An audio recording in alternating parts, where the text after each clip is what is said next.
r/AskReddit by Reddit and chill. What is something you opted out of that went horribly wrong for those that went through with it? The Cave Creek disaster. 14 people died when a viewing platform collapsed. It took 2 hours for the first responders to get there, which was no fault of theirs. It was simply rough terrain and isolated. 2 of my mates died there, and I was meant to go, but was hungover as hell. I worked with the engineer who designed the platform about 3 years later, and the poor guy still believed it was his fault, which it wasn't. He designed it perfectly. The workers who constructed it used the wrong size bolts. Holy shit, I feel so damn bad for that guy. As an engineer, that's the scariest thing about what I do for a living. That I'll make the smallest of mistakes, and then find out years later that people died because of this one little thing I did wrong. It has literally kept me awake at night before, just going over things in my head, wondering if I didn't forget this or that. You sound like you're one of the good engineers. Keep it up. I live in Aurora, CO, and I was planning on going to the showing of The Dark Knight. Not that I opted out, but my car battery died that night and I couldn't drive there. I thank my lucky stars that I was not involved, and I'm terrified that I could have possibly died. Edit. Spelling. This is very eerie. Thankfully nobody I know was killed. Except a few of your puppies. I left my friend's 18th birthday party where everyone was already smashed at approximately 7 PM. Came back around 10 and pulled into the alley right in front of the police. Everyone went to jail but me and a very intoxicated friend who was passed out behind a shed, and the police didn't see him. Editing to inform everyone who wondered why they were arrested that this took place in the US, where the legal drinking age is 21. LOL, your buddy was an exemption to those that went through with it. Exemption. Exception. Why would everyone be arrested? Shouldn't they just be cited?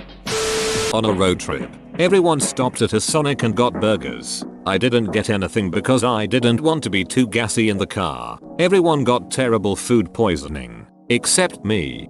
Good choice. You didn't get food poisoning, and they got Sonic. I'm really interested in what kind of responses you get to your username. Any good stories?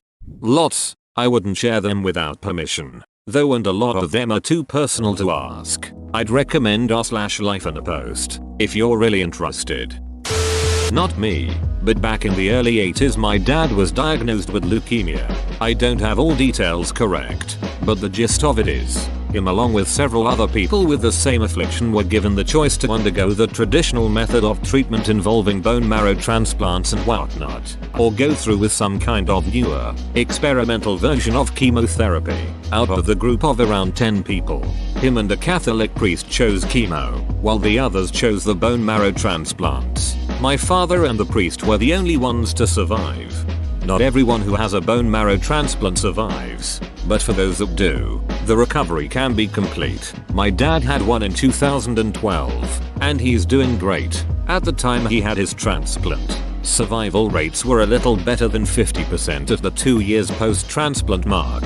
It all depends on the type of leukemia and then the prognosis. I have had AML with a good prognosis. The prognosis levels are best, good, and bad.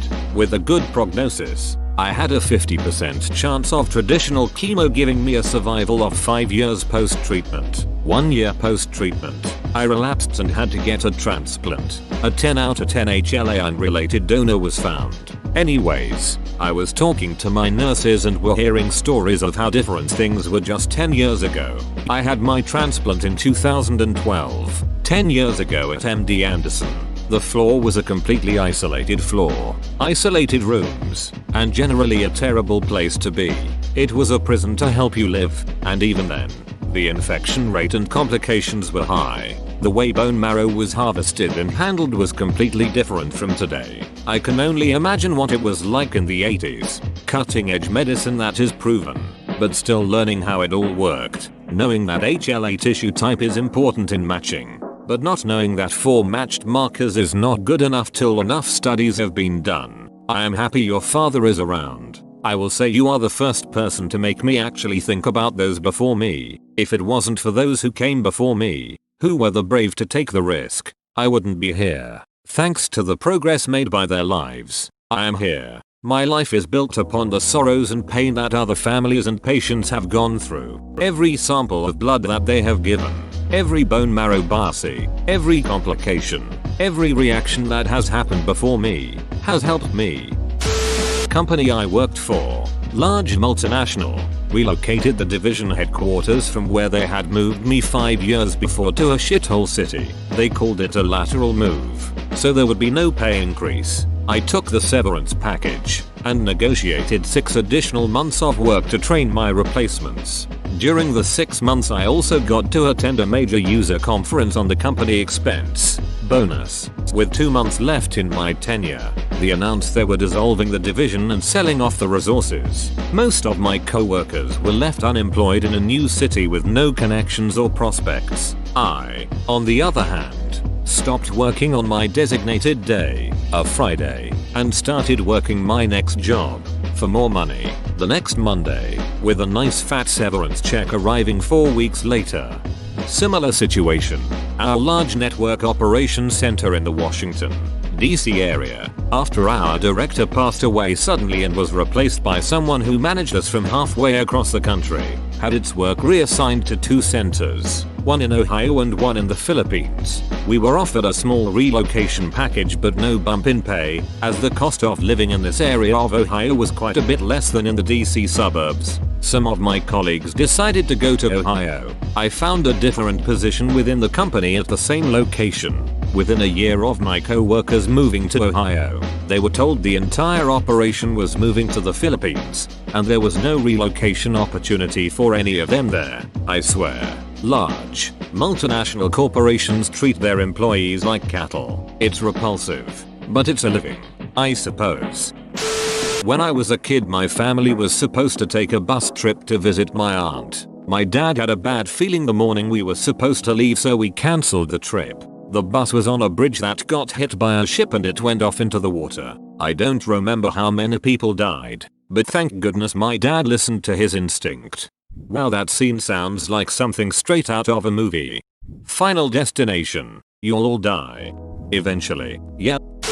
Not me, but my parents. They had planned a trip to Virginia Beach with a close friend of theirs. They were to take a small plane down, spend a few days, then fly back. My uncle DJ'd for a local radio station at the time and was given a few tickets to see The Who. He offered his spares to my mom and dad, who accepted even though it was the same weekend as the planned beach trip. Their friend ended up going, but the flight back never made it. The pilot was advised not to depart, as there was severe weather along his flight path, but he went for it anyways. The plane crashed with no survivors. If it weren't for them deciding to go see The Who, I wouldn't be here. I'm named after the friend that died, and was coincidentally born a year after the day they found out.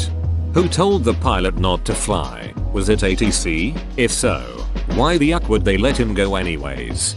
A flight service station. They tell people about weather, traffic and a host of other things depending on the station, but they cannot issue commands or grant clearances. ATC cannot stop you from taking off because of bad weather along your route. A group of my friends were smoking synthetic marijuana at a party in the days where it was a new thing and hadn't made the news for the adverse effects it causes. I turned it down because I had college the next day and had to go home and rest up. I heard the next day that 2 of my buddies had ended up in hospital having suffered seizures and the third had suffered temporary heart problems. Law enforcement here. Synthetic cannabinoids get outlawed regularly, but the problem is they're outlawed by chemical composition. Once one formula gets banned, they alter the composition just a little and legally it's a new substance and the ban process has to start anew. They're on something like the 6th generation of reformulation and they're putting some really god-awful stuff in there. This is a bad scene. Too long didn't read You're Not Crazy. Kush K2 is getting worse. Bro, if only there was something people could smoke that wouldn't kill them. Salmon? I was doing one of those really famous obstacle course mud races. Got to an obstacle that involved jumping off a 15-foot platform into muddy water. I climbed to the top, took one look down, and freaked out. There was no way to tell how deep the water was because it was so muddy. And here were people smiling and doing flips off the platform into the water. I had tears running down my face from the panic. So I climbed down and ran around it. A few hours after my heat, a guy died on that obstacle due to accidental drowning.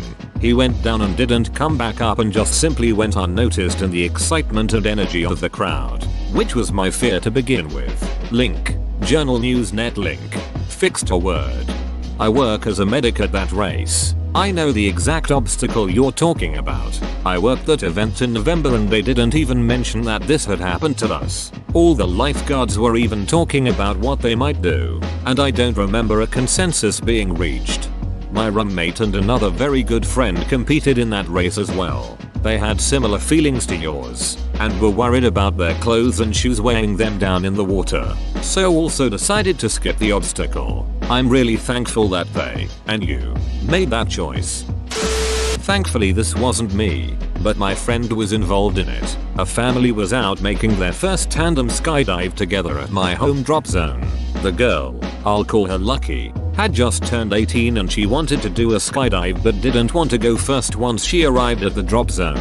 In addition to Lucky, her grandmother, the 75-year-old Claudette, wanted to skydive to check it off her bucket list. I skydived out of a small drop zone north of Las Vegas. It had one Cessna 182 and one tandem instructor at times. Because of this, only one person could go on a tandem jump that day. Lucky was too scared to go at first, so Claudette opted to go in her granddaughter's place to show her that everything would be alright. Everything went fine on the free fall portion of the skydive, but when the parachute opened there was some sort of malfunction.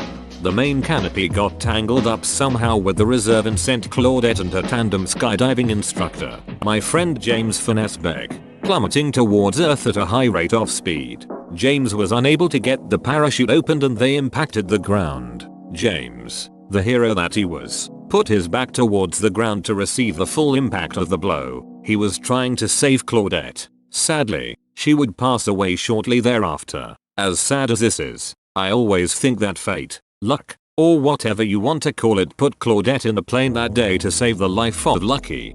So, was that the last thing on her grandmother's bucket list? Edit. Thank you for the gold, fellow horrible human being. Holy shit. At my current age I'm not interested in skydiving, but frankly, dying in a skydiving accident at 70 plus would probably be okay.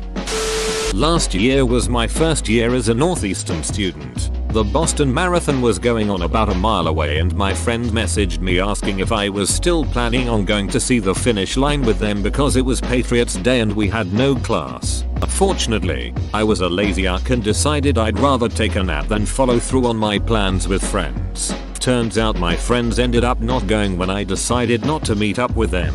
I woke up to the sound of dozens of emergency vehicle sirens driving past. A couple of friends from college wanted to go camping one weekend. It sounded fun, so I asked my folks if I could borrow a tent and some supplies as we were big campers when I was young and my friend didn't have a tent. It gets closer to the time, and the situation changes to a hike before camping and doing it late in the evening after work to a campground that none of us had ever been to. I knew that the forest gets dark at least an hour earlier than open sky because of all the trees. I ended up deciding not to go as it just didn't sound like a good idea to me. Come to find out later, they went anyways, and my friend's dog who has a problem stomach got sick and had diarrhea in the tent that night. That would have been my tent. Totally expected some ghost story shit to go down in this one, but nope. A crapping dog. Even better. M. Night Shyamalan presents The Tent. In Boy Scouts, I was supposed to be the acting senior patrol leader for the week-long summer camp. I was going for my Eagle at the time, and this trip was meant to prove my leadership skills. Beyond my project, I got pneumonia a couple weeks before the trip and had to pull out. On that trip, there were two very serious incidents that I would not have been able to prevent that would have been blamed on me. First, one of the scouts threw an aerosol can into the fire. No one there was brave enough to fish it out with a stick, so they all ran and hid. It turns out that the scoutmaster was driving into camp about that time. He pulled up to the campsite, stepped out of his Jeep, and as he walked over to the fire, The can exploded. A few days after that, a couple scouts, both older than me, decided to use a spare tent to practice knife throwing. They completely ruined a big canvas tent. It's the only time that coughing so hard that it makes me vomit has ever felt like dodging a bullet. Holy crap. I remember we had to institute strict no aerosols rules because of stupid scouts. Edit. Just FTR, I'm an eagle as well. And yes, pretty sure every troop has problems with idiots. Whether it's a BSA troop overseas or middle of the US, there's some awesome scouts and scouters, and some real dolts. A kid in my troop drew a N on the scoutmaster's tent with aerosol sunscreen. Bug spray maybe? I can't remember, and lit it on fire, with the scoutmaster in the yucking tent. Needless to say, the kid went to juvie for attempted murder by arson or something like that. LOL. Trustworthy, loyal, helpful, right? Reading this thread makes me never want to leave my house again. Edit. Damn it, you guys. I'm sleeping under the bed today. Opted out of cooking a communal curry while camping. Brought noodles for myself. Everyone called me Noodle Boy, but then someone accidentally dropped hexamine fuel tablets in the communal curry. Insta spoil. Luckily we were in a campsite near a town, rather than wilderness. They were able to pick up new supplies. What did they come back with? Noodles. Huh? This lady was once handing out a few letters at my high school graduation, and I happened to get one. It was a letter for a job opportunity at Vector Marketing, and I thought it'd be a pretty cool thing to try. It offered $18 HR for work that summer, and since I didn't have a job, I thought I'd sign up for an interview. But after doing some research online, I found out that the job is a complete scam. Basically, they hire you as a door-to-door salesman who sells massively overpriced knives, like $1,000 for a set. They train you for 18 hours, unpaid, 6 hours a day, 3 days of training, to show you how to use the knives and how to sell them. Then, you go door to door and offer to show your product in an hour-long sales presentation thing. You get your $18 HR if the person signs a form saying you've presented them the knives for an hour. You may think this system is really easy to beat. Just tell your friends to sign forms and then collect your $18 HR. However, if you don't sell any knives, then it reflects on your performance. They'll call you a bad salesman. They'll require you to do more training. There goes your possible resume resource. Too long didn't read almost worked for a company whose business plan was to prey on its own workers. Went to a college job fair where this lady had a stand for that. She was also really hot. She also had big OS and she was wearing a really low cut shirt. So my paranoid mind starts thinking that the low cut shirt is part of the interview and I'm not supposed to look down. So I stare lasers into her eyes. Eventually I crack and literally turned around and ran away. I probably was going to take that job too. Too long didn't read. My social awkwardness saved me from knife job scam. Pyramid schemes are illegal where I live, but I got the Vector calls. 2. I remember specifically that the calls said I was specifically selected based on my qualifications. Blah blah blah. I had literally just graduated from school and never given my information out. I honestly think the school used some sort of an agency to send our information out to colleges, and that agency sold our information. Anyway, I got the calls and letters for a couple of years. When I was around 13 or 14, I used to walk a couple of dogs around my village on the afternoons. There was a cycle path to a neighboring village that I often took as it ended in a park. But on this one specific day, the dogs refused to go past the bridge halfway down.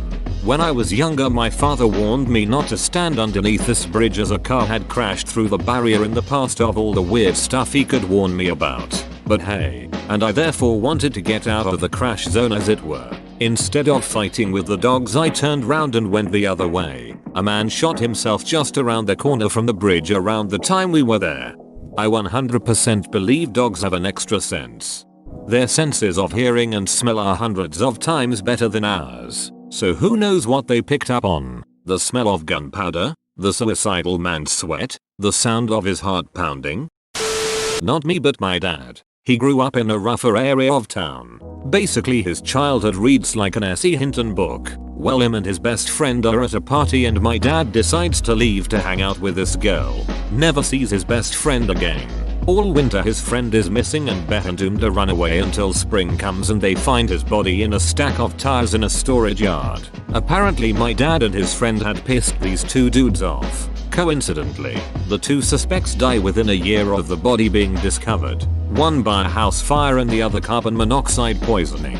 Karma is a BCH. Edit. I just want to make it clear that my dad did not go on a revenge-fueled mission a la Liam Neeson. These guys died in different parts of the country and I love my dad, but no, he is not a criminal mastermind. I think he didn't find out about one of them dying until years after. I know the Reddit happy ending is what you all were hoping for, but the reality of it is that these tourists probably died at their own hands. Karma is a BCH, or your dad is a badass with a particular set of skills. I don't know who you are, but we'll find you and I will retire you. A few years ago, when I was just starting out at my first job out of high school, part-time minutes, wage, the works, my friend came to me with a great idea he had for a living situation. A nearby 5-bedroom house with lots of space that would be great for parties, and it would be super affordable since rent would be split 6 ways. I opted out because I didn't have a car, and there were no buses in the area. My friend really wanted this house, so he kept asking around to any friends of friends that were looking to move. He thought he had gotten a pretty good group of people together, and he only didn't know 2 of the people, so it seemed okay at first. I went over there for parties every now and then, and every time I went there, I heard about something new going wrong. First, one of the guys living there was a quiet, solitary type who wanted out as soon as he realized that he basically moved into a frat house with people he didn't know. The other roommate that was kind of outside of our friend group had a string of emergencies that prevented her from paying rent, which meant that everyone else there had to throw down even more to make ends meet. One of my friends, already starting to get into debt, moved back in with his parents and kept trying to get his money back from everyone else who was in the same situation and didn't have any money to give. After their second set of roommates ended up being total arrests or having medical issues that forced them to move out, the year-long lease was finally up, and even after spending a week of solid cleaning and fixing things themselves, they still didn't get any of their security deposit back because parts of the house had gotten so jacked up. As I was helping my friends clean the house, they asked me, "Want to move in with us into a 4-bedroom house in the next town over?" I said no politely, and, again, watched things get worse for them all over at their new house. Ducking like and subscribe.